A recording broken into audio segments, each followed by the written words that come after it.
Buongiorno a tutti, Vai. siamo alla terza puntata di Olistiche Online, siamo con Maria Jencek Setiabama Devidasi, ormai questo nome l'ho imparato proprio Buongiorno. benissimo, dici la verità.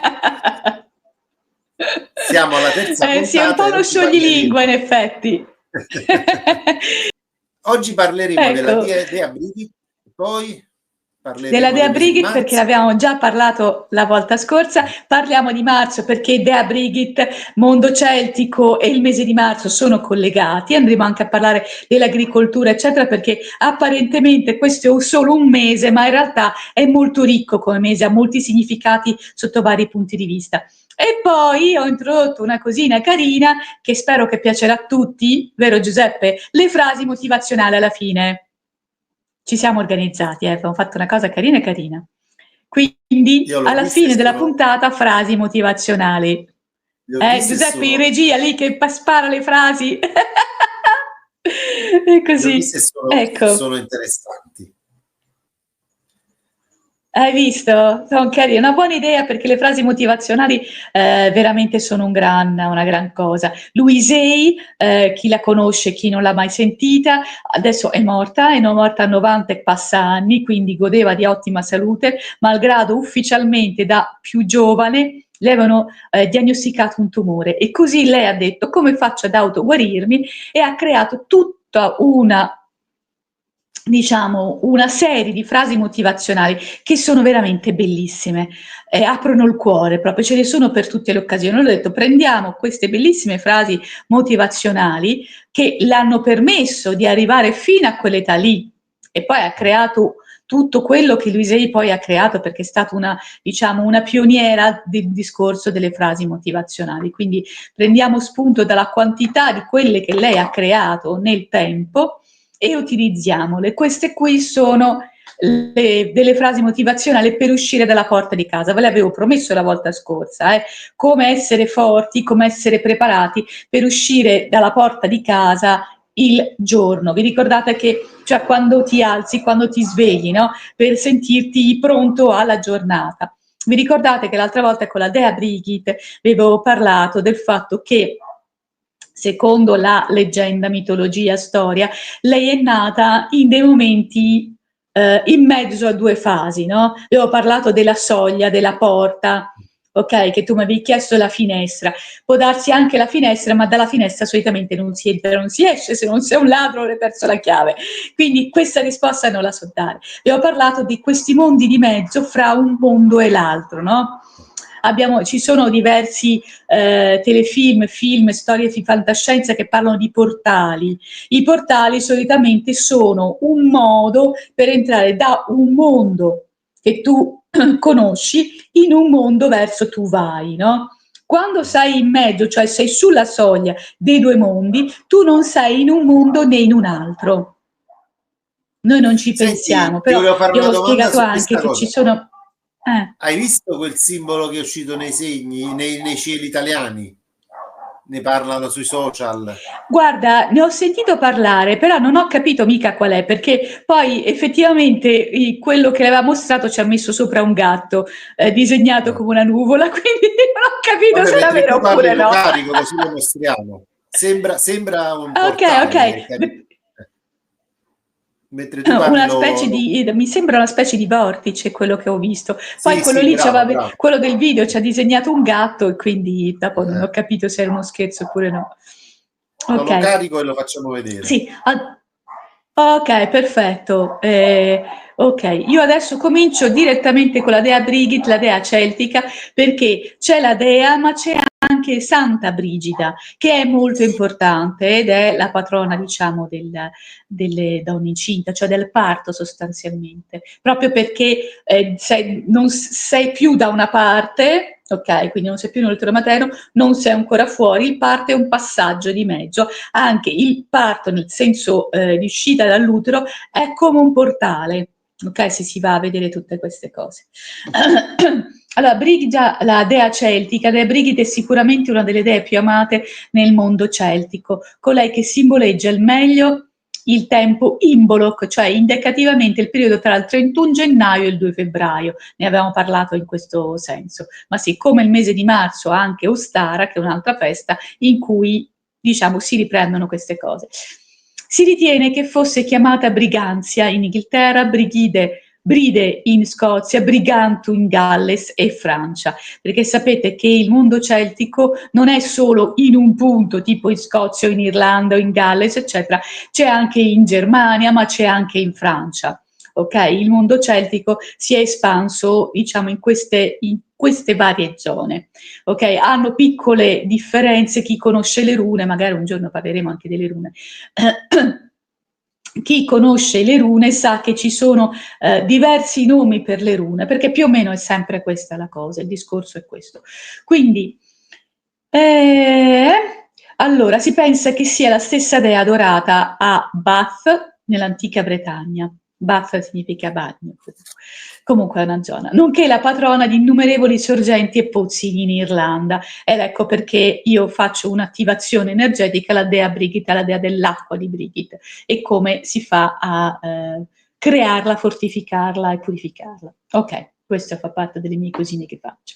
La leggenda racconta che Brigid fosse nata nell'istanza fra notte e giorno, come vi stavo dicendo. Si racconta che mentre si alzava il sole, un raggio di fiamma fosse puntato sulla sua fronte. Il fatto che sia nata su una soglia è un aspetto molto importante. Leggenda, vedi, sto rileggendo quello che vi dicevo l'altra volta.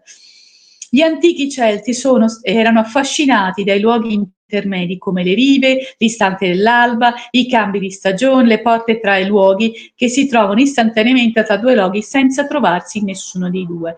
Tornando al discorso che vi facevo.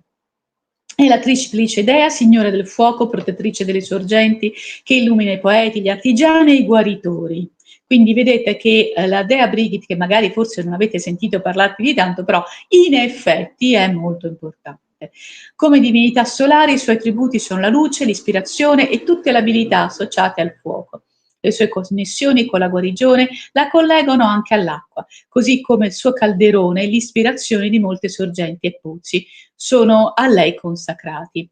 Il calderone è un calderone in cui non magico della strega cattiva di Biancaneve o cose del genere, no, è un calderone molto spesso. Il calderone perché? Perché prima, dovete pensare, prima l'invento dei fornelli si cuoceva sulla fiamma della stufa, quando ci sono state le stufe come conosciamo adesso, la stufa economica, ma prima ancora c'era il fuoco e quindi c'era o il fuoco sotto il calderone con un cosa lo sosteneva in alto e penzolava sopra il fuoco, ok? Oppure dentro al camino c'era un gancio che sosteneva una catena con il calderone, quindi la pentola. Ok? Quindi il calderone non deve essere visto solo in quel senso, ma visto anche come pentolone nel quale si cucina, quindi non per forza in cose terribili, ma visto anche come effettivamente qualcosa che si consuma così. Ecco.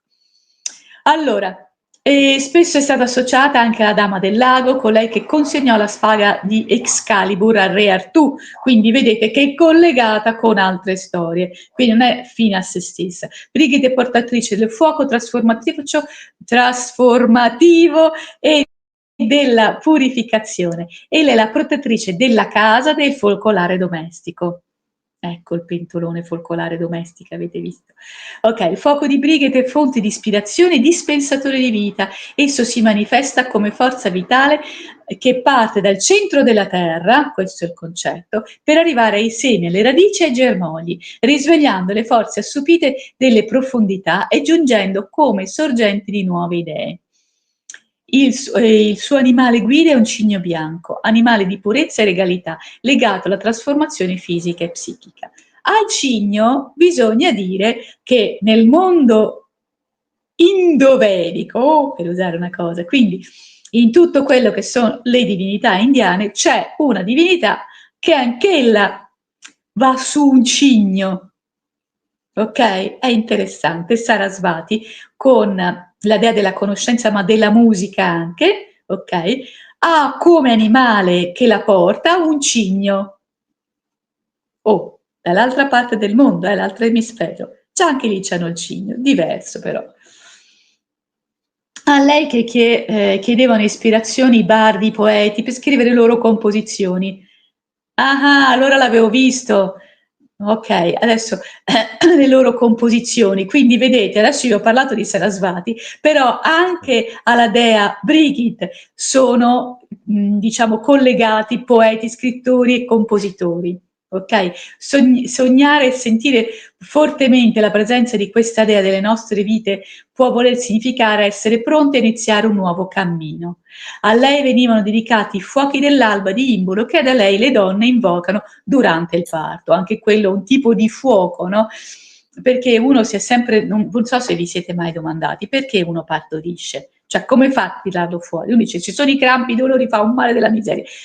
Secondo la medicina ayurvedica, che basa tutte le malattie, le guarigioni ai spostamenti di aria interni, è spiegato semplicemente che sono delle arie interne che spingono il bambino fuori. Spingendolo fuori, ovviamente, l'orifizio è un po' piccoletto, bisogna allargarlo, per cui la madre dà un male della miseria, però effettivamente sono spinti da arie interne. Quindi questo è come quando uno ha diciamo aree interne dovute magari da alimentazioni varie, quelle escono da un'altra parte, però il concetto delle aree, dei movimenti delle aree interne che non sono equilibrate è la base di tutta l'Ayurvedica. Pensa, uno pensa di fare grandi cose e poi ecco, sono le aree interne del corpo. Quindi la vita di Santa Brigida, perché poi effettivamente esiste una Santa Brigida, è stata straordinaria. I luoghi in Irlanda associati a lei sono diventati veri e propri luoghi di pellegrinaggio, tipo dei santuari. È nata in una società governata dal vecchio ordine gaelico e dalla religione druidica. La regione druidica è tostina, i druidi non erano teneri di cuore, ecco, da quello che si sa. Quindi, insomma, ecco, e quindi è arrivata a essere santa, ha fatto un bel percorso. Ecco, Anche a Napoli, San anche a Napoli è Patrizio aveva già importante. raggiunto l'Irlanda, Anche a Napoli è importante Santa Santa Brigida. Brigida, Sì, abbiamo un hai molo visto? dedicato a lei. Eh? Abbiamo un Poi molo uno pensa di dedicato a lei. andare.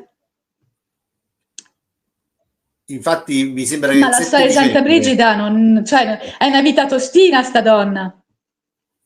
Mm.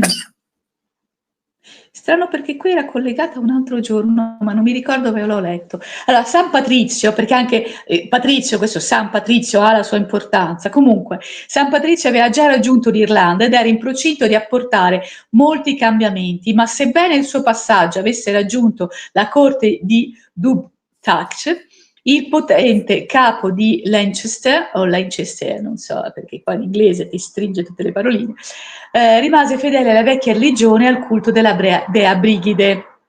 Allora, San Patrizio, la festa di San Patrizio è il 17 di marzo, quindi come vedi noi stiamo parlando di Brigida, Brigid di febbraio, però in realtà arriviamo a parlare anche di marzo, ok? Quindi, intorno al 453 d.C., un bambino nacque fuori dal matrimonio di Dubh-Tach e una delle sue schiave cristiane, Noè Brocessa. La madre fu venduta al capitano di Connaught e la bambina fu consegnata a un druido per essere cresciuta e istruita. Questa bambina si chiamava Brigida. Una storia tosta, la sua. Quindi praticamente nata e cresciuta con coraggio e senza diciamo, una famiglia nel modo come dire, tradizionale. E insomma, tostina, sì. La bambina si chiamava Brigida e forse per cercare la benedizione della dea, poiché fin dall'inizio c'era l'indicazione che fosse una bambina speciale. Si sa sempre che questi bambini arrivati così arrivati nel mondo non sempre ben accetti, poi hanno sempre qualcosa di particolare, di speciale, ok? Beh, guardate un pochino Mosè, per esempio, che t'ha fatto sto ragazzino che era una cesta nel fiume, capito? E così altri. E poi ci sono anche bambini con handicap, magari che vengono lasciati dai genitori da un'altra parte e poi crescono che sono veramente particolari e portano delle differenze nel mondo. ok? O lasciano una striscia di storia importante. Ci viene raccontato che sia nata all'alba e che la casetta in cui era stata è andata in fiamme dopo che l'ha lasciata. Quindi, sai, sono quelle cose che... Dopo il suo affidamento tornò a casa di suo padre come schiava, sebbene godesse dei privilegi della famiglia. Cioè una Cenerentola, in poche parole. Ecco. Leggende raccontano che sia stata nutrita dal latte di mucche magiche e che presto divenne una vergine vestale al servizio della dea Brigid e che successivamente la sacerdotessa Kildara, il tempio della quercia, che diede il nome all'attuale contea di Kildare in Irlanda.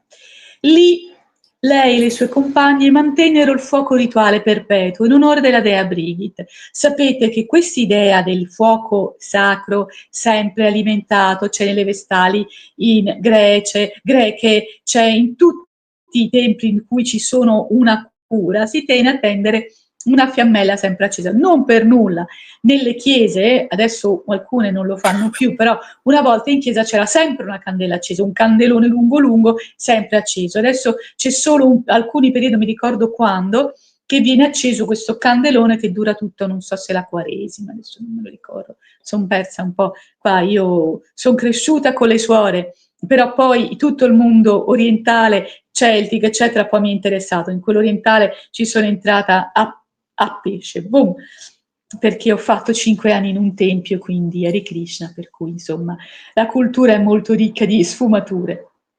Comunque, dunque questo fuoco sempre acceso è una costante.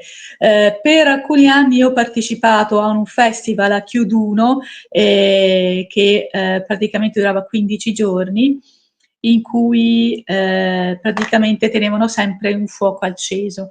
Adesso il festival l'hanno spostato, mi sembra, a Bergamo, non mi ricordo, Bergamo mi sembra, non mi ricordo in quale struttura, ma prima era all'aperto.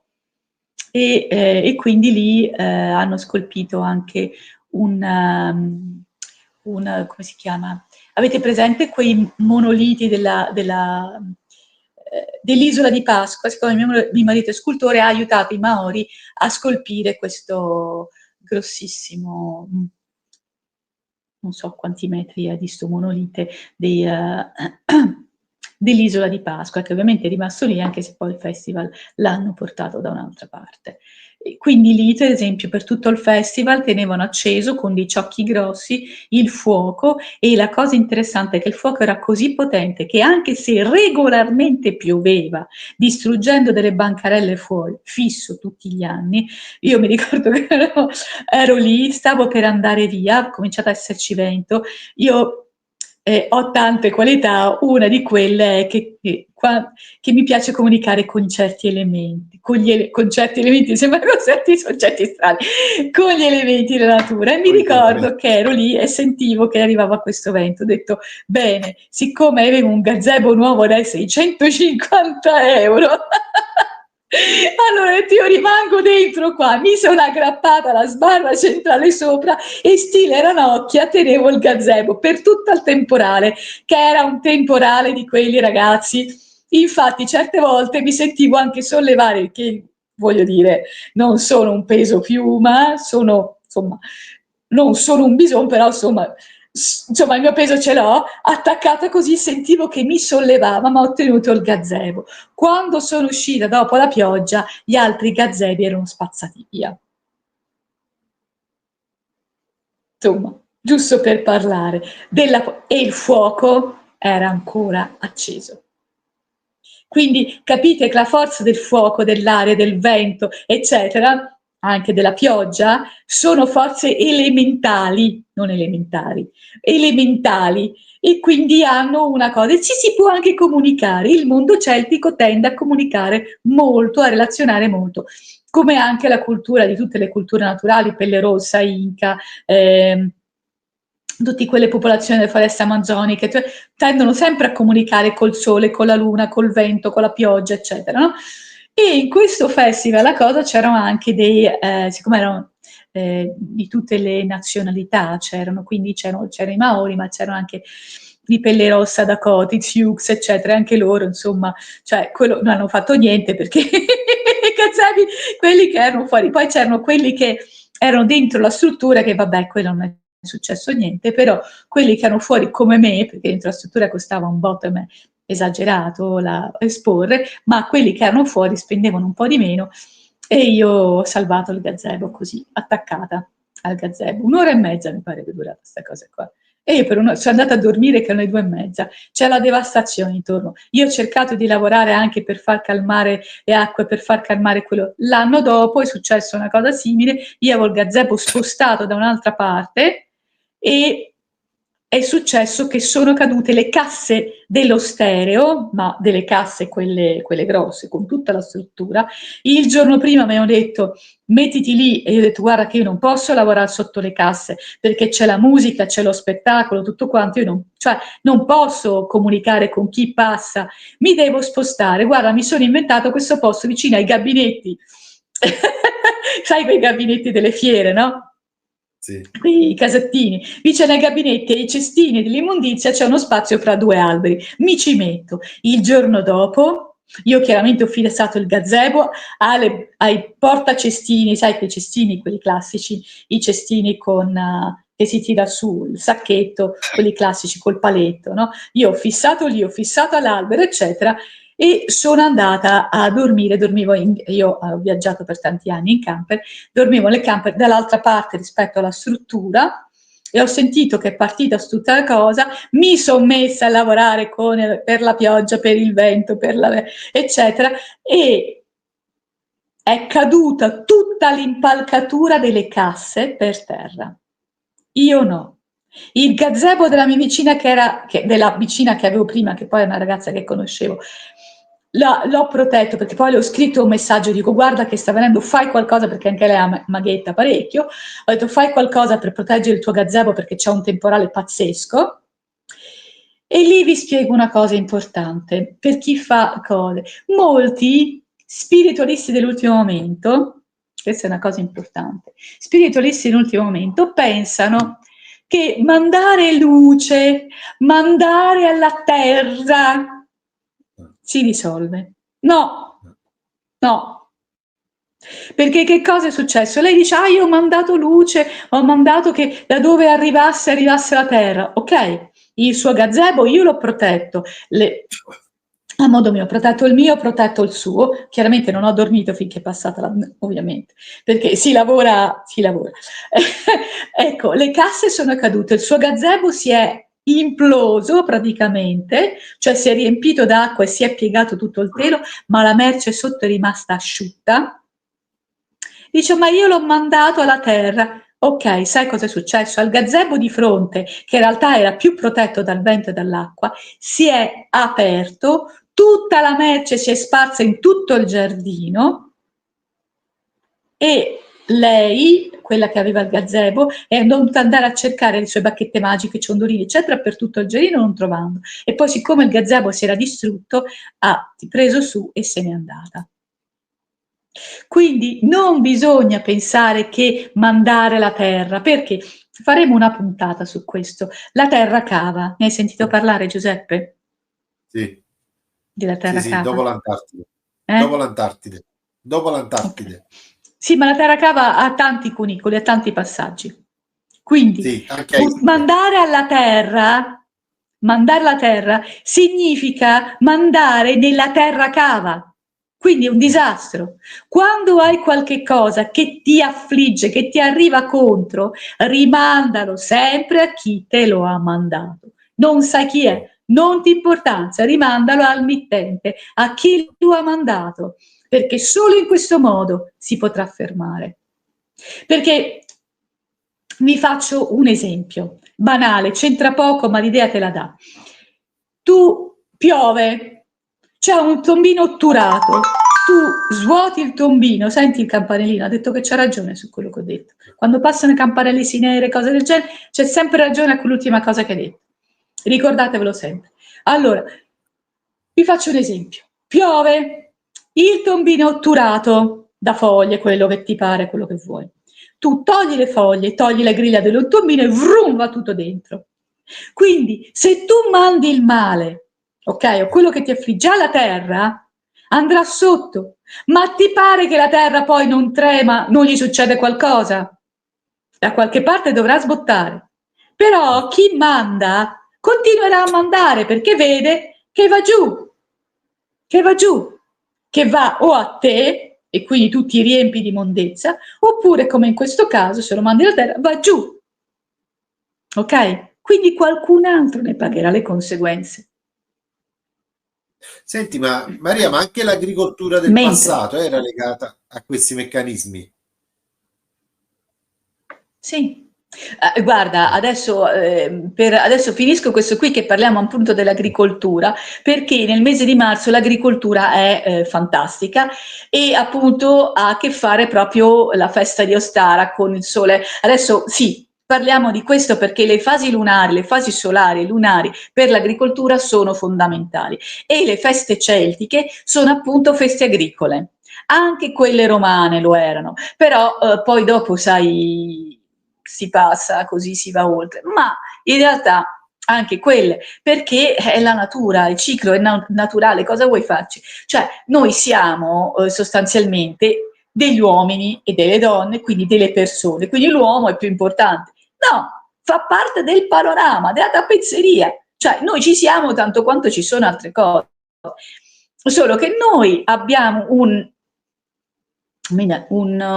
modo di fisico, mentale e pratico che ci permette di fare delle cose che magari una pianta non può fare o un animale non può fare. Però qualcuno di voi è andato in zone ventose vicino al mare? Come sono gli alberi? Tutti piegati dalla parte dove viene più Piegati, vento. sì. Cioè anche l'albero si trasforma. Ci sono degli alberi vicini? Alcuni alberi sono abbastanza lontani per poter crescere dritti. Alcuni altri alberi invece o cespugli si aggiustano a seconda di quello che c'è sopra. Guarda, a noi ci ha regalato un nostro amico quando siamo venuti in questa casa, ha detto guarda io ho due alberi, lui ci aveva detto delle querce, ho detto wow querce, invece poi quando è andato mio marito guarda che è un noce. Lui aveva due noci che gli erano cresciuti così, due vicino all'altro, e uno era una posizione in cui c'era un altro albero. Quindi lui ha detto: ti regalo questo, va bene? L'albero è dritto, piegato e poi ridritto. Quindi lui era cresciuto fino a un certo punto dritto, poi sapendo che più in su c'era un albero, lui si era piegato per spostarsi e poi è ricresciuto dritto. Cioè, noi abbiamo un noce storto a S in sostanza. L'abbiamo messo in una posizione in cui può crescere dritto quanto gli pare, però è curioso perché lui ci aveva già pensato da piccolino. Hai capito? Ad esempio, io ho un altro albero verso la recinzione del vicino, no? È un albero delle farfalle. Questo albero è un cespuglione, lui cresce, va, germogli qua, germogli là, le farfalle, gli insettini, tutte le vespine, tutte quelle che succhiano polline, sono tutte lì per mesi. Ha capito che io lo sto potando verso il vicino e lui cresce davanti. Cioè, io sto guardando perché adesso lo dovrei potare per, diciamo, per togliere i vecchi fiori secchi, eccetera. E lui dalla parte di dietro rispetto a me, dove c'è il passaggio con il vicino, non c'è una rete alta, la rete è bassa, ok? È un'inferiata bassa. E lui quella parte lì non ha fatto altri germogli. Cioè, non sta crescendo davanti, in basso, davanti, in alto, a tondino. Hai capito? Cioè, lui ha capito in sostanza, in qualche modo, che da quella parte non ci deve andare. E siccome dall'altra c'è spazio, lui ci va. Quindi noi pensiamo di essere intelligenti, ma anche le piante lo sono. Hai capito? Quindi tornando all'agricoltura, torniamo a Spesso Brigid sono perché più così intelligenti. rispondiamo anche al fatto. A ognuno ha la sua intelligenza, scusami, eh.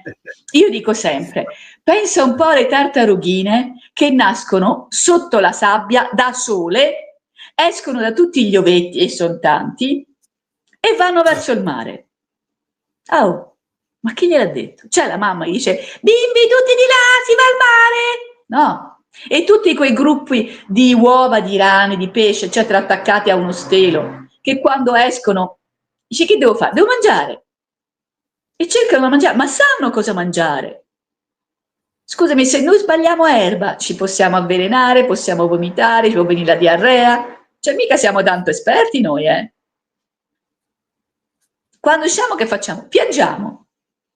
E se non c'è qualcuno che ci aiuta, noi continuiamo a piangere. Non sappiamo cosa mangiare, né dove mangiare, ci facciamo i bisogni addosso. Cioè, ragazzi, pensateci un attimo. Qua passiamo brighi da quello, leggende, ma andiamo sullo specifico, tornando alle arie del corpo dell'Ayurvedica. Ok? Noi usciamo perché ci spingiamo da una parte. Mia figlia quando è nata spingeva sì, ma dalla parte sbagliata, per cui avevo un gran male, ma non mi spingeva per uscire. Se la piegava la tessina da una parte e quindi io con la mano pian piano l'ho spinto la tessina, quindi guarda che hai sbagliato direzione, devi andare un po' più al centro. Quando è andato al centro esce, così, c'ho fame, hai capito? Mio figlio invece è nato sereno, lui doveva giocare, non pensava a mangiare, lui doveva giocare, muoveva le gambette, eccetera. Lei invece urlava finché non ha dato da mangiare. Quando ha dato da mangiare, finalmente, questi non capiscono niente, capito? Quindi renditi conto, è così funziona. Noi crediamo però infatti facciamo parte di un tutto ed ecco perché più si abita in città, più si sta, diciamo, nel cemento, nelle cose, e meno si va in natura, più si perdono delle parti di noi stessi che ci servono come alimentazione intrinseca. Capito? Questo è il discorso, che ovviamente è bello stare in una città magari dove non devi andare a fare legna perché tanto ti scaldi con il gas, non devi andare a procacciarti cibo nell'orto, cose del genere perché lo trovi al supermercato, è ovvio che è più facile e quindi utilizziamo le nostre intelligenze, coscienze, conoscenze per altre cose, quindi facciamo invenzioni, andiamo sullo spazio, andiamo a vedere gli altri pianeti. Ma qualcuno ci ha mai pensato se per puro caso questo è l'ultimo pianeta utile e gli altri abbiamo bruciati tutti? Questi vanno a cercare altrove, ma magari li abbiamo già fulminate tutti quanti. E questo è l'ultimo. Chissà. Torniamo a Brigid.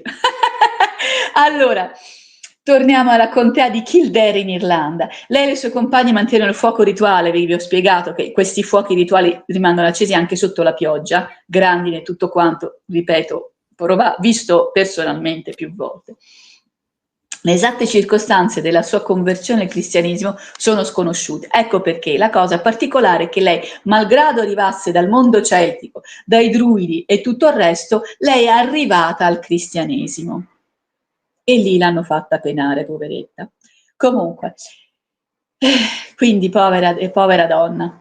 Brighe delle sue compagne, allora, alcuni sostengono che abbia incontrato personalmente San Patrizio e vi ho detto che c'entra con il mese di marzo perché San Patrizio, anche lui ha a che fare col pozzo della fortuna, ok? Diciamo col trifoglio o meglio quadrifoglio, con la pentola d'oro, la pentola degli gnomi, quella alla fine dell'arcobaleno, ok? Dove si trovano i tesori. Ok? Chi dice monete d'oro, chi dice gioielli e cose del genere. Ma non ci sono prove di ciò, quindi non si sa bene se veramente tramite San Patrizio che è arrivata al cristianesimo oppure no. Quello in cui siano le circostanze, Brighe delle sue compagne al servizio della dea, quindi presumibilmente 19 donne, accettarono tutte la fede cristiana e formarono la prima comunità religiosa cristiana d'Irlanda, vi potete immaginare. Gli irlandesi sono focosi quando gli girano con tutte le cose, insomma, quindi non è la vita facile. La leggenda racconta che dopo l'accettazione dei suoi voti il fuoco apparve sopra la sua testa. Brigida trasformò il santuario pagano di Kildare in un santuario cristiano. Spense il fuoco rituale dei druidi e accese la fiamma dedicata al Cristo. Ed ecco qua, vedi, questioni di idee. Questa spegne quella dei druidi, accende quella cristiana. Scusa, ma se la lasciavi accesa lo stesso e dicevi che manteneva la fiamma accesa della fede, non eravamo contenti lo stesso? Queste sono domande. E questa spegne quella dei druidi per accendere quella cristiana. Ma sempre fuoco è, sempre fiamma è. E questo, capito? Ecco. Quindi buon intenditor, poche parole. Ok. Vabbè, la centralità della nostra cultura. La centralità della nostra cultura, no? Deve essere sempre centrale. Sì, la fiamma cambia colore, cambia cosa. È come se adesso, no, tu dici, adesso incendi una casa che è cristiana, che brucia diversamente da una casa incendiata pagana. Dimmi te, il fuoco è fuoco, brucia, brucia, ne frega niente, cristiano, pagano, druido, eccetera. Se si incendia la casa si incendia, punto, basta. Come abbiamo visto a Los Angeles, no? Ecco, anche lì è strano perché si incendiano nelle case che non c'è più l'assicurazione per antincendio, poi si incendiano solo alcune, poi vedi quello che passa con la telecamera tranquillamente sulla strada e non li si scioglie la videocamera a quei 1000 gradi che ci sono, anche lì ci sono tante cose che non si capisce tanto. Comunque i danni ci sono stati e lì hanno bruciato le case dei ricchi e dei poveri. Comunque il fuoco è fuoco.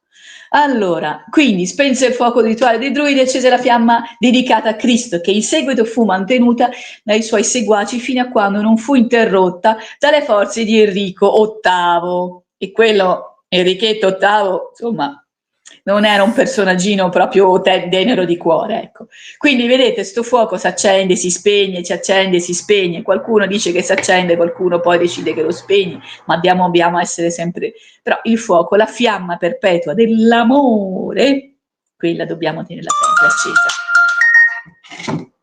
Quindi ha perpetuato la sua attività di badessa fino alla morte nel 523 d.C., quando fu messa a riposare nella sua abbazia.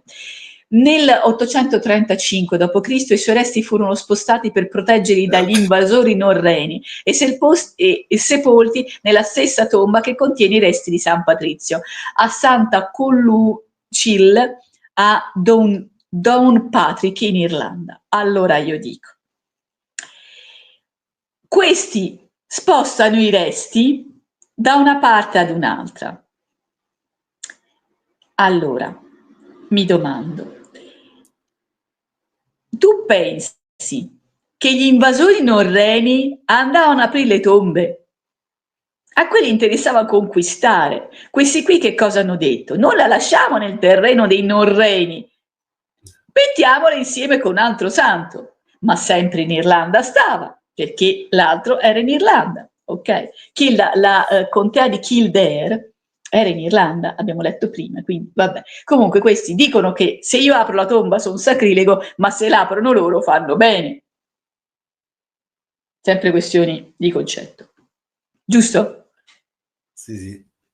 Sempre allora, centrali. La sua evoluzione da dea a santa collegò le tradizioni celtiche con quelle cristiane. Vedete? È sempre una questione di concetto. Ok, cristiane allo stesso modo le calderoni di Cherrydowen e del Santo Graal. Eccate qua.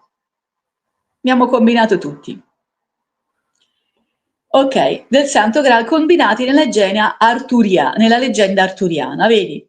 Il sacro, il profano, il celtico, il druido, norreno, è soltanto una questione di da dove vieni? So druido, so de Roma, so de Milano, so de Napoli. Sempre quello. Ok. Sono della Lazio, sono della Roma, sono della Juve, sempre quello. Sono vieni collocato in dei gruppi. Ecco. Ok. E quindi ancora una volta Brighi diventa potente fra due mondi, tra quello celtico e quello cristiano, riuscendo a mantenere vivo il ricordo di essa attraverso la tradizione di Santa Brigida. Quindi varianti dei nomi sono Brigit, Brid, Brigentis, Brigentiu, Eriu, Bride Alba, Brigit, Brigantia, Brigentis, Brigantis, Brighton, Brigit, Brigintu, Brigida, Brigido, Brigit, Breo, Sinegaud, punta di freccia infuocata, Brigantio nella Gallia, Brigid, Bridancta, Brigizza, Brigizia. Insomma, quindi abbiamo un mondo di brigide qua. Ok, e la santa invece della chiesa che mi dicevi tu a Napoli, cosa mi dici?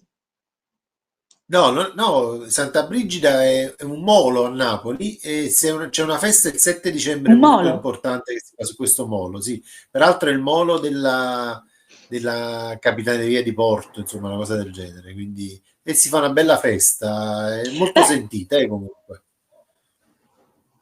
Ma e cosa si porta in processione? Qualcosa? Si butta qualcosa nel mare?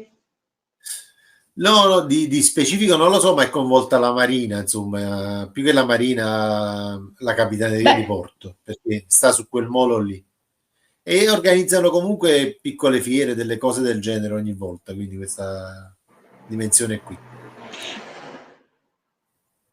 beh, sicuramente ecco, quello si riprende dal discorso che, celtico delle acque dei pozzi, no, sicuramente ha Mm. questa cosa qui. Poi dopo sai, come vedi abbiamo parlato in diversi modi di queste cose, come vedi ci sono sempre dei filo conduttori, okay, e praticamente, come posso dire, in questo filo conduttore poi si intersecano più cose e quindi è difficile dare una definizione precisa, netta, secca, capito? Mm. Andiamo al mese di marzo. L'origine del mese di marzo, in cui c'è un'altra festa celtica. Ok, l'origine del mese di marzo, il nome di marzo deriva dal latino Martius, dedicato a Marte, dio romano della guerra. Nella Roma antica marzo era il primo mese dell'anno, vi ricordate che avevo detto l'altra volta che gennaio e febbraio non esistevano inizialmente. E quindi, mentre adesso è il terzo mese, prima era il primo mese dell'anno del calendario romano originale, poiché segnava l'inizio della primavera e quindi la stagione delle campagne militari, perché come vedi a ognuno il suo, loro avevano i mesi delle campagne militari, ok? Quindi quando si ricominciava a fare le campagne militari in marzo, quando si ricomincia a seminare nella grassa parte i semi a marzo, quindi miti e leggende su Marzo, Marte è la fondazione di Roma. Secondo la mitologia romana, Marte era il padre di Romolo e Remo, i mitici fondatori di Roma. Anche lì, sti due bambini, abbandonati a loro, se non c'era sta lupa, chi gli dava da mangiare? Ecco, secondo la leggenda, la lupa. E pensa un po' che gentile questa qua, un animale intelligente che ha aiutato due bambini, pensa un po'. Questo legame rafforzava l'importanza del mese per i romani che vedevano in Marte il protettore della città e il promotore della sua espansione. Ecco perché erano forti, perché avevano Marte, dio della guerra, dalla loro parte. Ok? Quindi loro, in funzione della loro forza bellica, dovuta a Marte, perché poi c'era il dio Vulcano che forgiava le armi, eccetera, quindi avevano, capito, una forza importante. Il ritorno alla primavera, marzo era associato alla rinascita della natura. Per molte culture questo mese segnava il passaggio dall'inverno alla stagione fertile. In Grecia il ritorno della primavera è legato al mito di Persefone, figlia di Demetra, che tornava dall'oltretomba per riportare la fertilità sulla terra. Ecco lì, vedi, la fertilità, il mese e poi ovviamente l'agricoltura perché che è legata al sole ma anche alle fasi lunari. L'equinozio di primavera, intorno al 20-21 marzo, avviene l'equinozio di primavera, è un evento astronomico celebrato in molte civiltà anche con riti legati alla fertilità e alla rinascita. Parlando di Ostara, poi ci arriveremo che è una festa celtica. Quando e come è stato aggiunto il calendario attuale è perché il calendario romano arcaico, che si dice sia stato creato da Romolo, ovviamente bisogna dargli importanza a Romolo, se no che ha fatto? Noi vi ricordate, abbiamo studiato i primi 7 re di Roma, Romolo, Numa, Pompilio, Tulo, Stilio, Anco, Marzio, Tarquinio, Prisco, Servio, Tullio, Tarquinio il Superbo. Dopodiché ce ne sono stati degli altri, però a scuola si imparavano solo i primi 7, mi ricordo io, ci sono anche memoria ancora, a tutti sti anni che ho. L'anno aveva solo 10 mesi, è iniziata proprio con marzo. I 2 mesi invernali, gennaio e febbraio, non erano considerati importanti, però da come abbiamo visto sono stati aggiunti poi dal calendario gregoriano, per le ragioni che avevamo visto di fine diciamo, del buio, del freddo dell'inverno e un inizio e un nuovo inizio. E poi appunto si Scusa, rifà il calendario celtico. Maria, ti interrompo un attimo. Dimmi. Guarda, proprio come Eh. dicevi tu, c'è legata alla Svezia comunque. Ecco qua. Mm. Mm-hmm. Vedi, come dicevi tu, è legata Guarda te cosa comunque hai alla... trovato. eh. Vedi cosa hai Quindi è trovato? tutto, Hai visto? tutto originario Eh? da... Mm. Tutto il mondo è paese. Ecco. Comunque, sì, alla fine è così. Alla fine è così. Eh. Perché uno magari pensa, perché si infila in una cultura, in un mondo, in una cosa, e quindi vede quello, e giustamente dice questo il mio è importante. Guarda, io sono nata e cresciuta a Roma. Per chi abita, nasce e cresce a Roma, Roma è il centro del mondo. Sì. Ok? Tu sei di dove sei? Sono di Roma, dove vuoi che sia. Poi mi sono spostata per questioni di vita e mi sono accorta di questa cosa qui. Che io sono nata a Roma e quando qualcuno mi dice ma sei nata a Roma! E per tutti Roma è il centro diciamo, dell'Italia, ma del mondo, secondo una grossa parte di concezione che non è stato, cioè vuol dire, non è che qualcuno ti ha obbligato a pensare, però tendenzialmente è facile che sia così. Quando tu sei in una città che è importante, che ha una certa cosa, sei convinta che sia il centro, ovviamente è il centro del tuo mondo, no, romane, no? Però è il centro del mondo. Poi chi viaggia molto, eccetera, si rende conto di queste cose, ma quando uno nasce e cresce in un posto, quel posto è il suo centro del mondo. Ok, fu Numa Pompile, il secondo re di Roma, nell'VIII secolo a.C., ad aggiungere gennaio e febbraio, facendo del terzo mese marzo, come vi stavo dicendo. Il calendario continuò a subire modifiche nelle riforma di Giulio Cesare nel 46 a.C. E indusse il calendario giuliano, prendendo marzo il terzo mese con 31 giorni come lo conosciamo oggi. Ok, però c'è una cosa importante che è avvenuta in marzo. È una cosa brutta, però è importante. Brutta perché si tratta sempre di uccisioni e sono le Idi di marzo.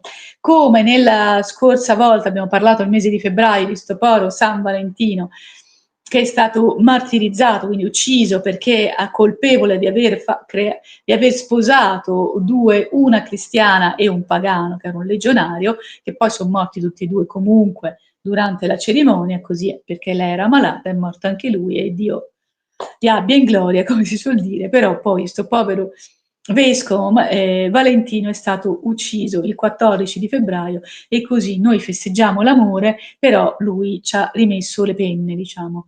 Ecco, e qui abbiamo lì di marzo, che è una data importante nel calendario romano perché segnano il giorno di luna piena del mese di Marte.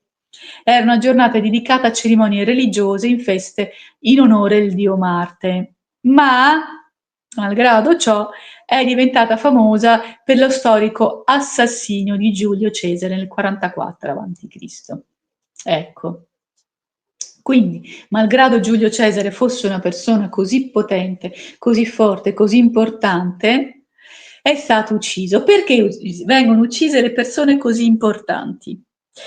Perché non si sa come sbarazzarsene. E quindi, siccome l'invidia, la presunzione e la voglia di arrivare di altri che sono meno importanti, ma che credono di essere migliori e superiori, se qualcuno sa la storia di Giulio Cesare era un personaggio particolare ed era nel suo, malgrado fosse molto forte, riuscisse a sconvolgere intere nazioni, a conquistare quello e quell'altro, Giulio Cesare era un mistico a modo suo, era un illuminato nel suo genere. Lui prevedeva, comprendeva e seguiva, mi chiude il naso, ma guarda te, e seguiva molto le fasi della luna, delle stelle, dell'allenamento dei pianeti, per fare tutte le sue battaglie, per fare le sue conquiste, per vincere. Non era un conquistatore così a casaccio, non era un avventuriero. Sappiate che chi vince molto è una persona che usa molto la testa, va molto in profondità, ok? Non è una persona a caso. Per cui chi poteva uccidere una persona così forte, così impotente anche energeticamente, storicamente e personalmente? Una persona della quale lui si fidava. Chi distrugge sempre le cose importanti e valide sono sempre cose che vengono istrutte da dentro. Da chi è dentro e da chi, scusate un attimo, da chi è dentro e da chi conosce bene chi è capace. Quindi Giulio Cesare fu pugnalato dal Senato di Roma da un gruppo di senatori, tra cui il suo amico e figlio adottivo Bruto. Cioè, vi rendete conto? Quando uno deve essere pugnalato in fase metaforica, ok? Viene sempre, ed è forte che non si riesce a sconfiggerlo in nessun modo, viene sempre pugnalato, quindi ucciso, messo fuori gioco, che sia, da chi gli sta vicino, di qualcuno in cui lei, insomma, si fida. È una cosa orrenda, ma è così. Ok? Quindi pensate un po', Senti, Maria, tornando a San Valentino. mentre parlavi, sono andato a vedermi i Mm, collegamenti di Santa Brigida ed è mm. impressionante, in effetti è collegata alla storia che hai raccontato tu, ne parlano sia come dea che come santa, in effetti, e racconta anche la storia legata alla natività, insomma, cioè c'è sia la versione cattolica che la versione poi pagana, tra virgolette. Celtica. Interessante. Mhm. Celtica, Sì, infatti, ma è questa la cosa interessante. Io, come sapete, come coach olistico faccio determinate cose, faccio tutta una serie di attivazioni e potenziamenti energetici. Queste attivazioni e potenziamenti energetici si mettono in collegamento con determinate frequenze e ne ho un gruppo che sono appunto della Dea Brigidi, ma in realtà l'ho chiamato gruppo di attivazioni celtiche delle divinità femminili, perché collegano l'acqua, le attivazioni sono all'acqua di Brigid, appunto, e colleghi a questa frequenza e a come, diciamo, creare l'acqua santa, diciamo, l'acqua di Brigid. Però c'è anche il fuoco, la fiamma di Brigid, ne abbiamo parlato prima, ok? Della combinazione tra acqua e fuoco, no? Perché l'acqua spegne il fuoco può essere fermato dall'acqua, ma un fuoco forte, come il fuoco perpetuo, come ho visto anch'io sotto l'acqua, sotto la grandine, questo fuoco di questa manifestazione non si spegneva mai, ok, neanche sotto la grandine, rimaneva sempre acceso in parte, poi finita la pioggia, boom, divampava di nuovo. Magari la legna era umida e faceva fumo, ma la fiamma c'era lo stesso, cioè non si spegneva mai. Quindi sono in antitesi, però al tempo stesso sono due forze, con una forza, perché l'acqua ha una forza prorompente, ha anche una forza nel tempo, goccia a goccia, capito? Si instilla come fa le stalagmiti, stalactiti, goccia a goccia da sotto e da sopra, quindi ha una forza perpetua nel tempo.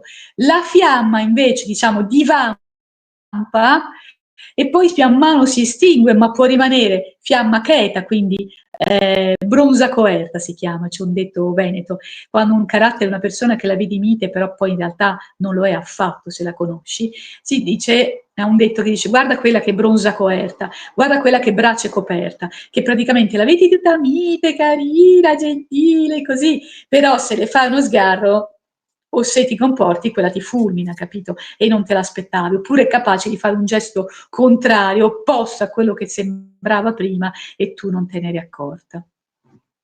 Tornando a pugnalate improvvise, no? Quindi l'episodio, tornando a Giulio Cesare, l'episodio è stato profetizzato da un indovino che ha avvertito con la frase famosa, dice guarda le idi di marzo, cave idus martias. Però cosa succede? E lì parleremo anche un'altra puntata, la faremo sicuramente parlando delle profezie. Tu hai fatto caso, e voi che ascoltate, le profezie? Chi le ascolta le profezie? Giuseppe, chi le ascolta? Ci hai mai fatto caso? Chi è che ascolta le profezie? l'opinione pubblica, il popolo, no? Ah, le religioni stesso. Ah, E le ok. profezie... Mhm. E Le quelli che religioni a potrebbero volte... fare il bello e brutto tempo, ah, che potrebbero fare il bello e brutto tempo affinché questa tale cosa non avvenga, visto che solitamente la profezia ti avvisa di qualcosa. Chi è che se ne prende cura? Il Papa? Protegge invece a volte è il i suoi contrario, fedeli? sembra che loro agiscano in modo da farle avvenire, insomma. Esattamente, è lì il Eh. punto. Le profezie le ascoltiamo noi piccoli omini, ci facciamo una grande cosa delle profezie, però chi potrebbe agire a favore perché tale cosa profetizzata non avvenga, oppure tale cosa, se è positiva, profetizzata, possa avvenire? Quelli fanno niente. Ok, l'omicidio, tornando a Clavidius Martias, l'omicidio segnò la fine della Repubblica Romana e l'inizio delle guerre civili che portarono alla nascita dell'impero. È vero che è importante l'impero romano, però prima Roma era differente. Oggi l'espressione di marzo è spesso usata per indicare un tradimento, un evento infausto. Quindi questo è. Adesso passiamo al mondo celtico, perché nel mondo celtico il mese di marzo era un periodo di grande importanza, segnando il passaggio dall'inverno alla primavera, il risveglio della natura. La festività principale di questo mese è l'equinozio di primavera, ok? Celebrato con il nome Alban Eilir, è una delle 4 festività solari di tradizione druidica, ok? Quindi Aliban Eilir, l'equinozio di primavera, significa Aliban, luce della terra, indicando il momento in cui il giorno e la notte sono in perfetto equilibrio e la natura si prepara alla rinascita. Equinozio, equo tra notte e giorno. Ok? Mentre il solstizio, che è l'altro momento, il sole stazio, perché staziona nel punto più alto, rimanendoci per un bel po'. E poi pian piano cala. Invece l'equinozio è una giornata che ha tante ore di notte e tante ore di giorno. Di solito la data, proprio perché è una data, diciamo, solare lunare, è tra il 20 e il 21 marzo, in coincidenza appunto questo equinozio. Ok, quindi chi è dedicata a Oestre, ovvero Stara, dea delle fertilità. Eastern è la Pasqua in inglese. Ok, dea delle fertilità della primavera, spesso associata a lepri, uova, simboli di nuova vita, da cui derivano molte tradizioni pasquali. Infatti, non per nulla, noi cosa mettiamo come decorazione a Pasqua? L'ovetto, il leprotto, il pulcino, l'agnellino. Poi chi mangia animali se li mangia tutti, però vabbè, ufficialmente dovrebbero essere il periodo della rinascita in cui gli animali, la cortile, ma ovviamente anche tutta la natura, rinasce. Cernonnus, dio della natura selvaggia degli animali e della rinascita, rappresentante la forza vitale che si risveglia dopo il letargo invernale. Poi c'è anche Danu o Anu, grande madre terra, dea della fertilità e dell'abbondanza. E poi, sempre nel mondo celtico sto parlando, Lug, si scrive L-U-G-H, che è muta ovviamente, dio della luce, della crescita delle arti, il cui influsso cominciava a farsi più forti nell'allungarsi delle giornate. Quindi riti e tradizioni, ovviamente, sempre nel mondo celtico, l'accensione di fuochi sacri, eccoci qua di nuovo con questi fuochi sacri, per celebrare il ritorno della luce e propiciare la fertilità della terra. Ecco qui, fuoco sacro dea Brigid. Offerte di semi e fiori agli dei per chiedere abbondanza ai raccolti. Solitamente si parla sempre di spighe di grano, spighe di riso, di orzo, eccetera, perché la spiga è intesa come abbondanza. Quindi si lanciano, ecco perché ti ho chiesto se nella festa che si fa a Napoli, la dea Brigida, si lancia qualcosa nell'acqua perché ufficialmente, siccome si è legati al mare, quindi non l'agricoltura ma la pesca, è possibile che si buttino delle offerte al mare perché dia una pesca diciamo vantaggiosa, florida, abbondante, no? Quindi sicuramente buttano qualcosa nel mare per richiamare Me la la studio questa fertilità cosa. del mare. Sicuramente c'è. Mai a chiedere nella chiesa, sicuramente magari c'è un opuscolo, magari una cosa a gettone che ti racconta qualcosa, però sicuramente c'è. Non buttano sale, perché il sale è secca, butteranno sicuramente, magari, non so se buttano, ecco, se fossimo in Oriente butterebbero fiori, capito? Fiori e poi appunto grani, eccetera. Sicuramente nel mondo celtico appunto c'è le spighe, non per nulla quella specie di piccola croce così impagliata è collegata alla festa di Imbolc e poi anche in Ostara queste cose impagliate, questi diciamo giochi di impaglio di queste spirali che vanno verso il sole, capito? Quindi sole nascente, come abbiamo parlato, eccetera. E l'immagine, rimatti l'immagine di prima, che hai messo, quella che si è vista nei cieli? Facciamo una valutazione veloce.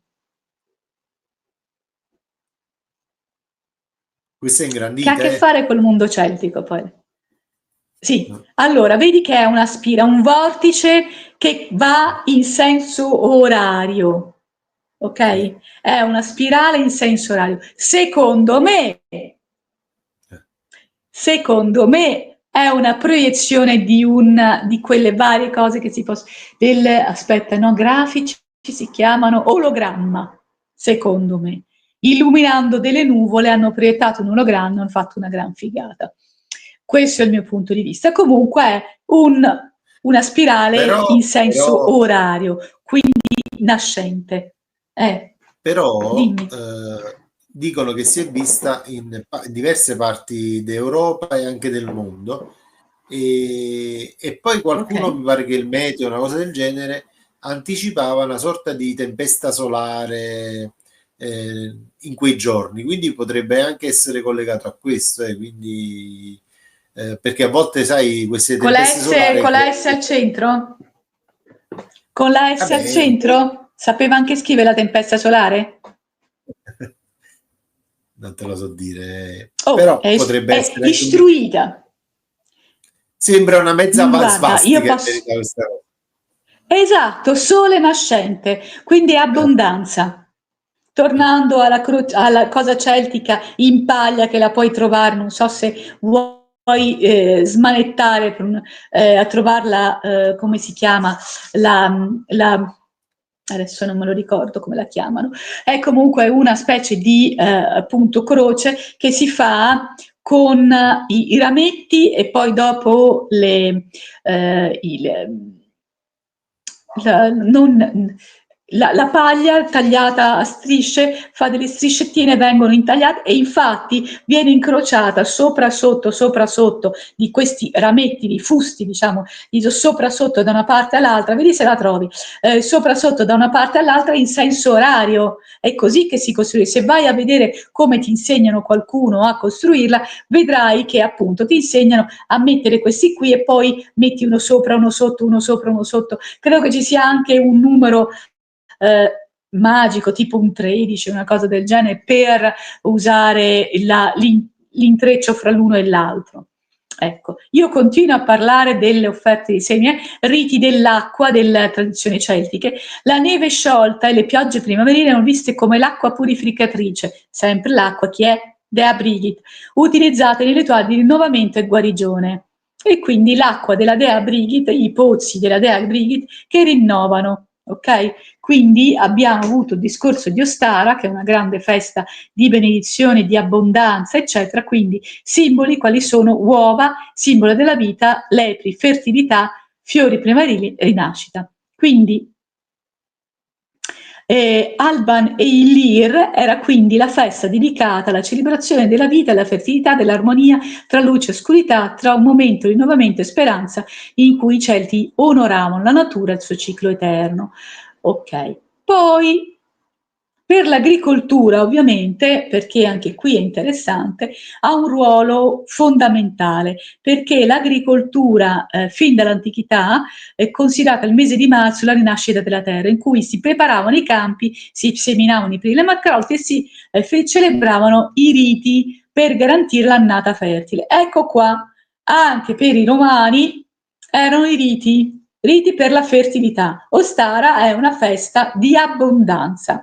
Il gettare i semi, parlavo prima delle spighe come simbolo, e l'usare la paglia per impagliare questi vari, diciamo, cose, simboli e oggetti celtici delle festività, si usava il rametto proprio tagliato della spiga e intrecciato. Quindi L'ho alla trovato, fine del riposo invernale, preparazione di. L'hai trovata? l'ho trovato. Ok, e anche quella è Perfetto. interessante perché guardandola vedi che dopo vedi le affinità, se guardi bene questa immagine e poi vedi l'altra, capisci, ok, le affinità di tutto. Dopo il riposo invernale i campi vengono arati e concimati per preparare la semina. Si puliscono i terreni dai residui dell'anno precedente, molte tradizioni si accendono i falò nei campi per purificare la terra, ecco qua, e scacciare gli spiriti invernali. Allora, nella tradizione veneta di mio marito si faceva il carburo. I primi di marzo faceva il carburo, che praticamente era una vecchia bombola, cioè inutilizzata, di gas che si metteva della cosa sotto e si faceva esplodere, così la bombola partiva in altezza, si vedeva quanta alta andava, una cosa pericolosissima, e il carburo era una cosa del genere, si faceva a marzo, il 1° marzo mi sembra, era la festa del carburo, praticamente erano i botti, praticamente, diciamo i fuochi d'artificio dei poveri, diciamola così, ecco, però pericolosissima, e lui da ragazzino queste cose le faceva, se le preparavano per mesi, eccetera.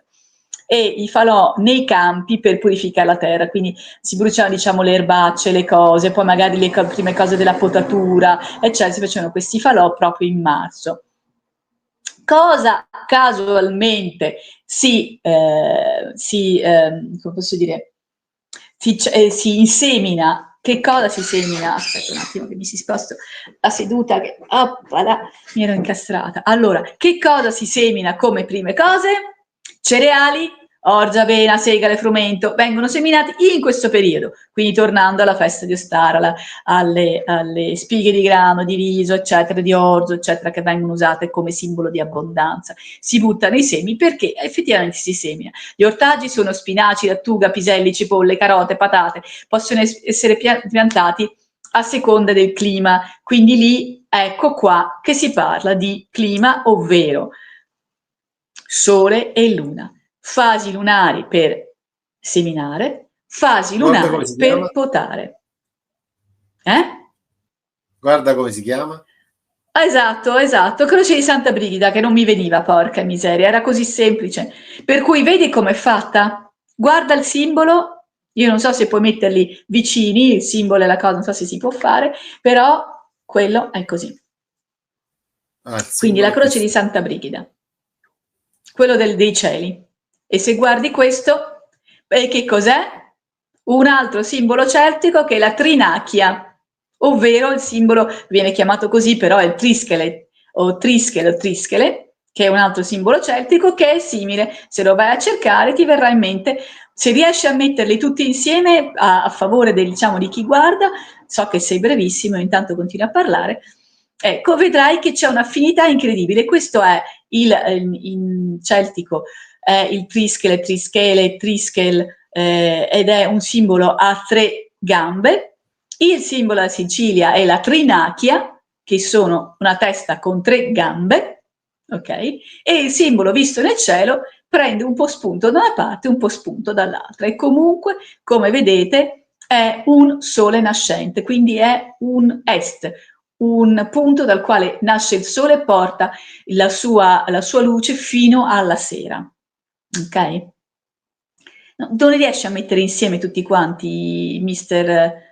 Ecco, guarda quello, e poi se trovi la trinacchia siciliana o il trischele celtico, li metti insieme, siamo sempre lì, sempre la stessa cosa. Quindi chi ha trafficato per fare sta cosa, per farla vedere, per vedere quanta gente ci credeva, ok, diceva il miracolo, perché io non credo che sia, cioè posso credere nel vortice, ok, intorno, ma non riesco a credere alla S così ben disegnata centrale. Mi devi scusare, ma non ci riesco. Poi magari sarò ottusa io e dico sempre il gomblotto, però io penso che ci sia una componente, magari c'è una componente reale e una componente aggiunta.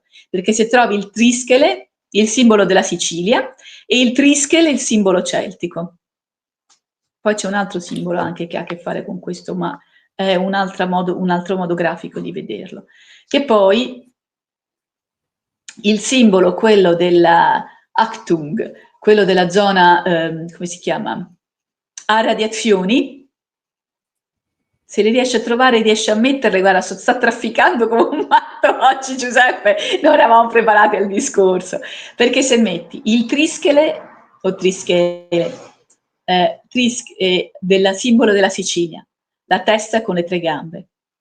Poi se metti insieme questo simbolo qua, la croce celtica, quella di Adea Brigid, metti il triskel celtico e il simbolo delle radiazioni che usiamo noi per le radiazioni, vedi che sono tutti quanti dello stesso genere, sono soltanto modi differenti graficamente di presentarli. Quindi le piante aromatiche che dicevo, dunque gli ortaggi li ho già detti, ok, visto? Che cos'è?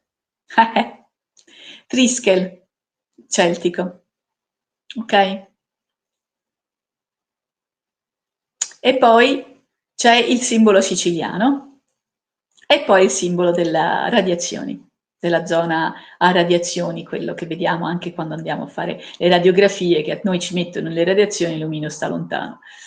Ok? Quindi vedete che c'è una continuità di logica e di cosa? Vedete sempre il triangolo centrale, anche in questa iconografia, c'è sempre un triangolo centrale, come quello della croce di paglia della Dea Brigid. Ok? E se vai a vedere quello dei cieli, anche lì c'è un buco centrale con qualcosa dentro, ok? C'è sempre... E quale messaggio vogliamo prendere da questo? È il simbolo della Sicilia, ci arrivi Giuseppe? Sì, È sì, quello lo sto facendo. della, come si chiama? Lo so Lo che sto sei lì, facendo. che traffichi, ti vedo che sei impegnatissimo. Io non so come fai a essere così bravo in tutte queste cose. Io da un certo punto mi perdo sul cellulare, sul computer vado che un treno, però sul cellulare mi perdo. Poi, ecco, tornando alle piante aromatiche, abbiamo detto rosmarino, salvia, timo, lavanda, iniziano a germogliare. Se qualcuno di voi ha la lavanda che sta bene, o una lavanda che sta bene fiorisce per buona parte dei mesi ed è nutrimento per tantissime api, moschine varie, farfalline, eccetera, danno da mangiare calabroni di vario tipo, ha una pianta molto molto ricca. Mentre il rosmarino, che fa un fiore quasi uguale, finisce dopo poco. Ecco. Comunque, piantumazione di alberi e vigneti. Marzo ideale per la piantumazione, cioè significa piantare alberi da frutto come meli, peri, ciliegie e peschi. Le vigne vengono potate per stimolare la crescita dei nuovi germogli. Perché vengono potate? Perché una vigna può crescere anche senza la potatura, però se vuoi produrre un certo tot di cose, meno rami ha di quelli, diciamo, giovani dell'anno prima, più si rinforza il fusto che mantiene e meno rami dovranno crescere il nuovo anno, perché ogni anno la vite dà nuovi rami. Se tu non la poti non riesci a gestirla, questo è il concetto. Per cui l'uomo deve gestire la pianta e quindi in questo mese gestisce le piante. L'aumento di luce solare e crescita delle piante, con l'allungarsi delle giornate e l'aumento della temperatura, le piante iniziano a crescere più rapidamente, la linfa ricomincia a scorrere negli alberi, segnalando, inizia a scorrere, scorre sempre, però ha un'accelerata in un certo senso, no? In cui praticamente si muove in questo senso. Gli aspetti tradizionali simbolici di marzo nell'agricoltura. Però ecco, adesso andiamo un po' a vedere nell'agricoltura. Eccolo là, hai visto cosa c'è al centro? Non abbiamo un triangolo, però se tu lo vuoi vedere, puoi vedere un triangolo rovesciato anche qui. È vero, è vero. Triangolo c'è, sempre. Perché poi, che cosa ha delle spighe? Lo vedi che cosa ha? Ha delle spighe in testa che ciondono di qua e di là ed è fatta in modo che dia movimento. Io adesso l'origine del triskel in senso siciliano non lo so, quindi mi permettete, non entro in questa cosa, continuo a parlare degli aspetti tradizionali simbolici di marzo dell'agricoltura. E se poi trovi quello, l'altro simbolo, Giuseppe, quello delle radiazioni, quello diciamo dell'atomo cosiddetto, ecco, inteso come radiazioni delle quali bisogna guardarsi, vedrai che alla fine è sempre quello. Si gira, rigira, tu mi dirai, le forme sono simili perché si possono rappresentare in tanti modi, però questa rappresentazione fa sì che il nostro occhio e la nostra mente capisca che c'è un giro in senso orario. Un giro, adesso io faccio in senso orario, dovrei farlo in senso orario vostro della visione, però sostanzialmente è il sorgere del sole, il sorgere e calare del sole, il sorgere e calare del sole, e noi che siamo in mezzo. Quindi l'antica Roma, Marte, oltre a essere dio della guerra, è anche protettore dei campi e della fertilità. I contadini celebrano riti propiziatori per ottenere un buon raccolto. Eccoli. I riti, la festa di Ostara dell'abbondanza. Adesso noi nel mondo romano ci sono i di marzo come tradimento, perché è stato tradito qualcosa che andava bene, che era buono, a favore di qualcosa che si credeva che sarebbe stato buono. Infatti, che cosa è successo? Dopo sono stati i romani che hanno cercato di invadere tutto, quindi hanno preso in abbondanza da altre culture. L'antica Roma, Marte, oltre a essere dio della guerra, era anche protettore dei campi e della fertilità. I contadini celebravano riti propiziatori per ottenere un buon raccolto. I Celti, invece, con le equinozi di primavera, dell'Alban e Ilir, segnava l'inizio di un nuovo ciclo agricolo e il momento per benedire i semi e affidare la terra ai primi raccolti. La tradizione contadina europea, marzo era considerato un mese incerto perché il clima poteva essere instabile, i contadini osservano i segni della natura come il comportamento degli animali o la fioritura degli alberi per prevedere l'andamento della stagione. In sintesi, marzo rappresentava la transizione tra riposo invernale e il ritorno all'attività agricola, con rituali pratiche da secoli che accompagnano l'uomo nella sua relazione con la terra. Non per nulla si ascolta quando canta il merlo, quando comincia a cantare il merlo, ci sono i giorni della merla, poi quando arriva il pettirosso o arriva l'inverno, quando il pettirosso va via, finito l'inverno, quando cominciano ad accoppiarsi i merli, quindi ci sono le merle, creano il nido, eccetera, inizia la primavera, quando arrivano le rondini, inizia la primavera. Avete visto? Cioè, noi ci siamo dentro a questa cosa qui e non ci facciamo caso, ma ci siamo dentro. Hai capito? Quindi, Giuseppe, hai modo di mettere insieme tutte le foto che abbiamo visto come recap finale di questa cosa e poi passiamo alle famose e già annunciate frasi motivazionali di oggi. Secondo solo? Sì. Perché Giuseppe fa tutto da cellulare, è un mago del dito sul cellulare. Sto caricando l'ultimo che mi... Ma poi mi ricorda anche Sì. quel... Eccolo qua. Ok. Allora, Eccolo qua. Dimmi. Cosa ne pensi? Se li guardiamo uno dietro l'altro velocemente, se ci riesci, ti accorgi che sono sempre quelli, graficamente cambiati, ma la cosa è la stessa. Scusa Giuseppe, ci diventa matto. No, figurati, no. Lo so che ti sei messo in una condizione di tranquillità per poter fare tutte queste cosine qui. Quindi...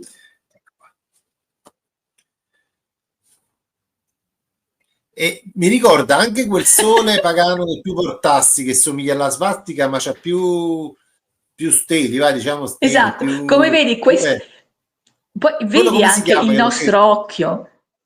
Come si chiama quello? È la svastica del sole nascente. Adesso non mi ricordo. No. Però c'ha più raggi, insomma, solari. Più nomi. Sì, sono no, 4. Più raggi. Di solito sono 4. La svastica ha 4 raggi, quella che postasti tu indiana ne aveva o 6 o 8, non mi ricordo. Sì. E come si chiama quella? Sì. Non ti ricordi? Sai che non mi ricordo. Non me lo ricordo quello. Adesso c'ho il vuoto totale. Sì, ho capito cosa dice, ho il vuoto sul nome. Sì. Comunque, adesso, in sostanza, come vedete, che cosa succede al nostro occhio? I nostri occhi cosa vedono quando guardano un'immagine del genere? Vedono il movimento, cioè già il nostro occhio e la nostra mente, guardando un'immagine di questa, già gli dà il movimento. Cioè, quello nei cieli è una spirale, tu già, secondo te, quella spirale gira. Vedi questo Celtical Triskele, secondo te gira. Quella croce fatta di paglia della dea Brigid, la vedi girare, te la immagini già che gira. E il coso della radiazione che abbiamo visto, la vedi come elica che gira. La nostra mente, il nostro occhio e quindi la nostra mente percepisce il movimento in sorgere e calare, sorgere e calare. Gli diamo il movimento, anche se in realtà non si muove perché è un'immagine fissa, ferma. È interessante questo, è interessante. E a 3, il 3, poi il significato del 3, eccetera, eccetera, il multiplo di 3, eccetera, boom, boom, boom, e poi si può andare nella numerologia e una valanga di altra roba. Ecco, e io che delle volte mi domando che cosa parlo in questa trasmissione. Mi faccio il problema, poi dopo si è sudato in 1 ora e 20 adesso e non ho finito. È così. Va bene, dai. Andiamo per le frasi motivazionali o c'è qualche altra cosa, Giuseppe? No, aggiungiamole, vai, siamo a 1 ora e 20. Ecco qua. Ok, comincia con la prima, che cominciamo con le frasi motivazionali. Ecco qua, alcune frasi motivazionali di Louise Hay. Come vi ho detto, Louise Hay ne ha scritte veramente di bellissime e sono ricche perché portano proprio, hanno la capacità di portare, di muovere energia dal nostro cuore, dal quarto chakra, verso ciò che ci serve, ok? Ecco perché ho scelto queste. Allora, ecco alcune frasi motivazionali di Louise Hay, perfette per darti un incoraggio ed energia positiva prima di uscire di casa, quindi prima di varcare la soglia. Andiamo. Oggi è un giorno meraviglioso, io lo affronto con fiducia e gioia. Provate a ripetere queste frasi, guarda, l'impegno di fare queste cose in questo modo, cioè di farvele vedere, è proprio perché potete leggere e ripetere anche più volte, ve le potete scrivere, potete farle vostre. Quindi ripetiamo di nuovo, oggi è un giorno meraviglioso e io lo affronto con fiducia e gioia. Prossimo. Sono forte, sicura o sicuro e capace. Il mondo mi accoglie con amore. Ripetiamo di nuovo, sono forte, sicuro o sicura e capace. Il mondo mi accoglie con amore. Prossima. Ovunque io vada, porto con me la mia luce interiore. Quindi, ovunque io vada, porto con me la mia luce interiore, perché è già in me questa luce interiore, quindi la porto con me e me lo ricordo, quindi gli do valore, perché dove si trova la luce interiore? Nel quarto chakra, al centro del petto, dove ci sono, del seno, il petto, ok? E da lì, che la luce che esce da lì è quella che crea i miracoli, che permette di realizzare i desideri. È da lì, non è da terzo chakra, è da lì. Vai, ci hanno fatto anche un film, non ricordo il nome.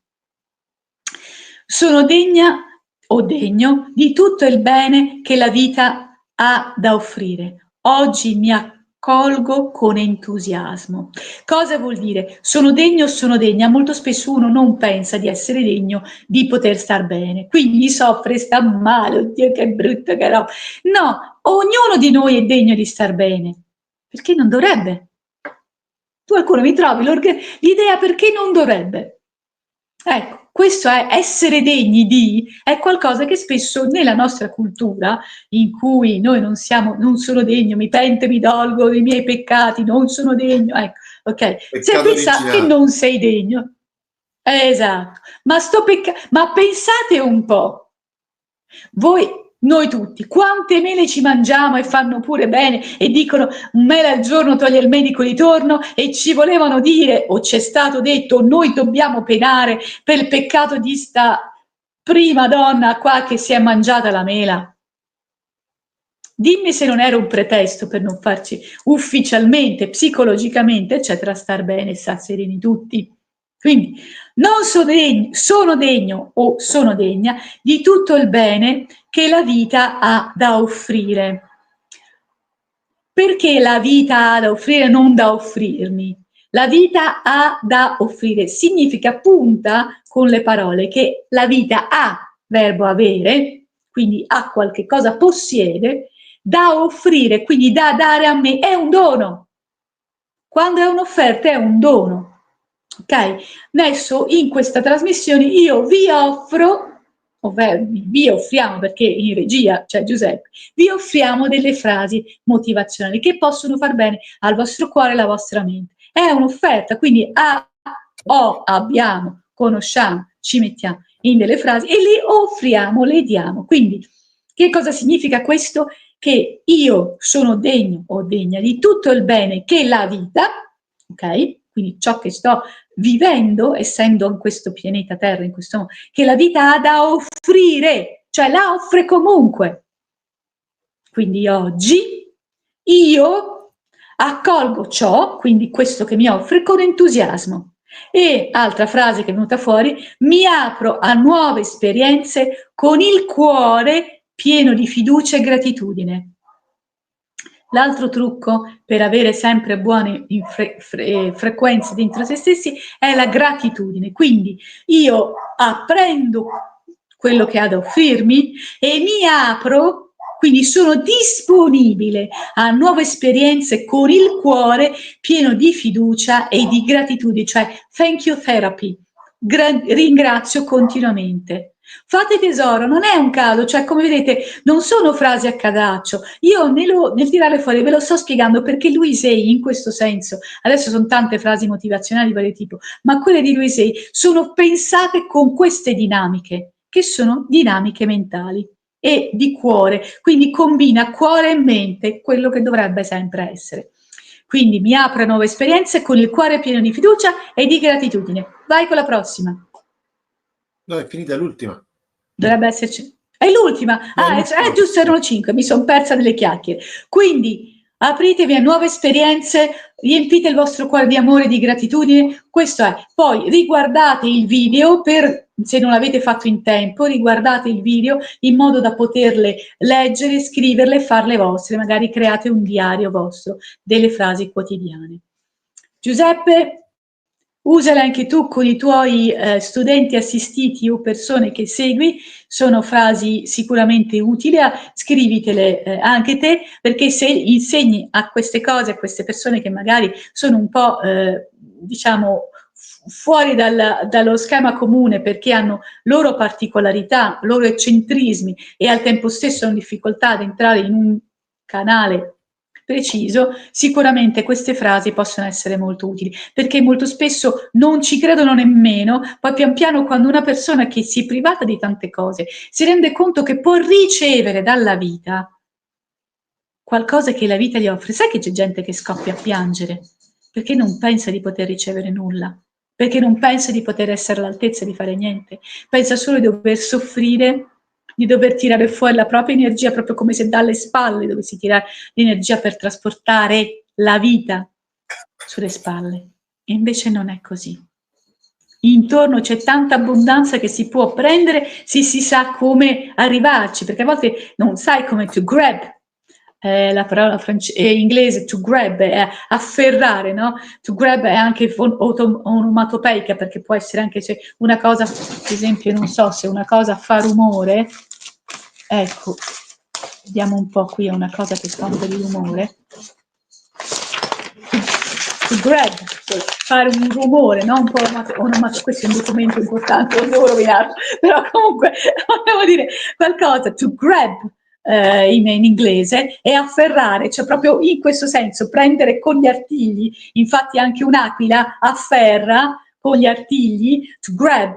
Ok? E si usa anche in senso perché to catch si dovrebbe dire in inglese, no? Catch è a cacciare, prendere, no? Invece to grab è proprio afferrare e trattenere. Quindi uno può afferrare e trattenere la felicità, la gioia e la serenità dentro se stesso per gioirne di nuovo. Quindi thank you therapy, terapia del ringraziamento, per la terapia della gratitudine, che quindi prendi dentro di te tanta di quella gioia, eccetera, che tenevi lì nell'angolino perché siccome fatichi nel portare avanti la tua giornata, fatichi nel portare avanti il tuo impegno, fatichi nel portare avanti la vita familiare o quello che sia.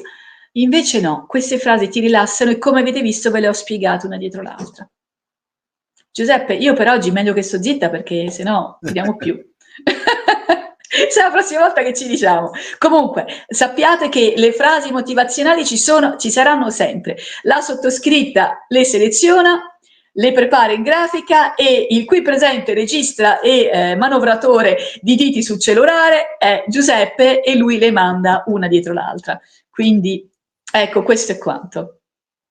Grazie ok, Giuseppe? Per la puntata, grazie a tutti. Grazie per la puntata molto interessante. Scoppiettante. Oh, ci devono essere. Oh, gente, iscrivetevi al suo canale YouTube e iscrivetevi anche al mio che si chiama Maria Jence, che sa chiamava Dividasi. Iscrivetevi anche al mio, perché oltre a questa trasmissione, Giuseppe, io ne faccio un'altra.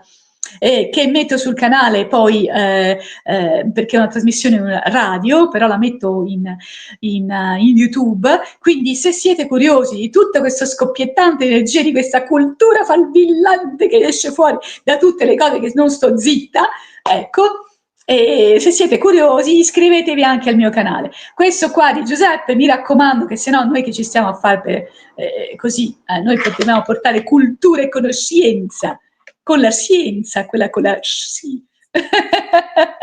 Con la sci senza H. Ok. Esatto. È vero, tornando la scienza con l'H, ecco. Giusto, questo senza H. La nostra scivola. Ok. Bene. Giuseppe, grazie, siamo a 1 ora e mezza, grazie a chi è rimasto fino in fondo e chi non è rimasto, se lo guardi a puntate, a pezzettini, tanto YouTube ti fa riprendere da quel punto e così segui tutto quanto quello che è. Ok, bene, prossima puntata si vedrà cosa parlerò, però ci saranno sempre le frasi motivazionali di Louise Hay che hanno questa logica che ti permette di crescere emotivamente, emozionalmente e portare fuori il meglio di te in ogni caso. Saluti e baci a tutti, grazie Giuseppe! Ciao.